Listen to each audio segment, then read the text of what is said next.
Britain की दिग्गज petroleum company केन energy और भारत सरकार के बीच टैक्स विवाद लगातार बढ़ता जा रहा है। केन एनर्जी ने अब भारत सरकार के खिलाफ कार्रवाई करना भी शुरू कर दिया है। कंपनी ने अब एयर इंडिया के बाद सरकार की दूसरी कंपनियों और बैंकों से अपना बकाया वसूलने की तैयारी पूरी कर ली है।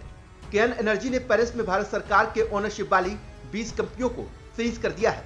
केन ने यह कार्रवाई इंटरनेशनल ट्रिब्यूनल की ओर से दिए गए एक आदेश के बाद की है।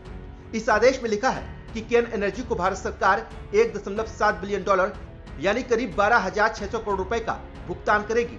अब कंपनी 20 संपत्तियों के ओनरशिप को ट्रांसफर करेगी, जिनकी कीमत 20 मिलियन यूरो यानी करीब 176 करोड़ रुपए से ज्यादा है। दरअसल फ्रांस की एक अदालत ने 11 जून को केन एनर्जी को भारत सरकार की संपत्तियों के अधिग्रहण का आदेश दिया था, जिनमें ज्यादातर फ्लैट शामिल हैं। इंटरनेशनल आर्बिट्रेशन ने दिसंबर 2020 में केन एनर्जी के पक्ष में फैसला सुनाया था और कहा था कि भारत सरकार उसके 1.2 अरब डॉलर वापस करे और साथ ही जुर्माना भी चुकाए। इंटरनेशनल कोर्ट से जीत मिलने के बाद केन एनर्जी अपने पैसे के लिए सरकार के पीछे बुरी तरह पड़ चुकी है। एक रिपोर्ट के मुताबिक केन एनर्जी ने विदेशों में भारत सरकार की करीब 70 अरब डॉलर से ज्यादा की संपत्ति की पहचान की है। इनमें सरकारी बैंकों के विदेशी अकाउंट भी शामिल हैं।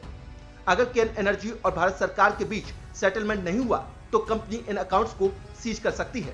केन एनर्जी ने जिन भारतीय संपत्तियों की पहचान की है उनमें एयर इंडिया के हवाई जहाज, शिपिंग कॉर्पोरेशन ऑफ इंडिया से जुड़े बंदरगाह, सार्वजनिक क्षेत्र के बैंकों की प्रॉपर्टी, सार्वजनिक क्षेत्र की कंपनियों के ऑयल एंड गैस कार्गो शामिल हैं। केन एनर्जी ने यह कदम भारत सरकार पर पेमेंट के लिए दबाव बनाने के इरादे से उठाया है। सिर्फ केन एनर्जी ही नहीं बल्कि टैक्स विवाद को लेकर देवास मल्टीमीडिया ने भी आवाज उठाई है और विदेशों में एयर इंडिया की संपत्ति जब्त करने की मांग की है।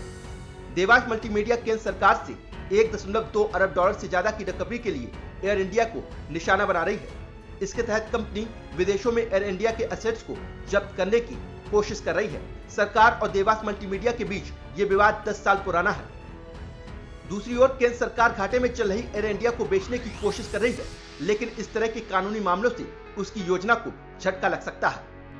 केन एनर्जी और भारत सरकार के बीच ये विवाद साल 2006 और 2007 का है, जब एक आंतरिक लेनदेन में केन यूके ने केन इंडिया होल्डिंग के शेयर केन इंडिया को सौंप दिए थे।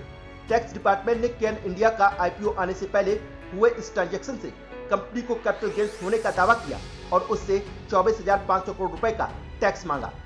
दिसंबर 2020 में केन एनर्जी ने सिंगापुर की आर्बिट्रेशन कोर्ट में रेट्रोस्पेक्टिव टैक्स के मामले में सरकार के खिलाफ जीत हासिल की थी। रेट्रोस्पेक्टिव का मतलब पुराने टैक्स के मामले से होता है। यही वो मामला है जिसकी वजह से ब्रिटेन की केन एनर्जी ने भारत सरकार की नाक में दम कर दिया है।